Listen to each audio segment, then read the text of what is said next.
ভারতের স্বাধীনতা দিবস। এখানে উপস্থিত সকলকে জানাই স্বাধীনতা দিবসের আন্তরিক শুভেচ্ছা ও অভিনন্দন। আজ আমরা এখানে ৭৮তম স্বাধীনতা দিবস পালন করার জন্য উপস্থিত হয়েছি।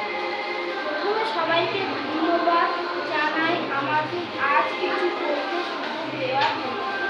প্রায় ২০০ বছর ধরে ব্রিটিশরা দেশকে শাসন ও শোষণ করার পর ঔপনিবেশিক শাসনের বিরুদ্ধে দীর্ঘ সংগ্রাম ও শত শত বিপ্লবী আত্মবলিদান এর মাধ্যমে ১৯৪৭ সালের ১৫ই আগস্ট ভারতবর্ষ স্বাধীনতা লাভ করেছিল।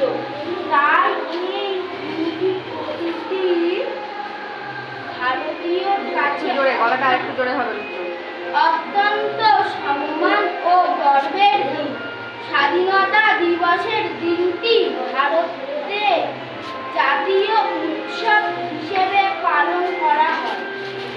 আপামর ভারতবাসী কৃতজ্ঞ মহাত্মা গান্ধী, ভগৎ সিং, ক্ষুদিরাম বসু, নেতাজি সুভাষচন্দ্র বসু, বাঘা যতীন প্রমুখ ব্যক্তিবর্গের কাছে যারা আমাদের দেশকে স্বাধীনতা এনে দিয়েছিল।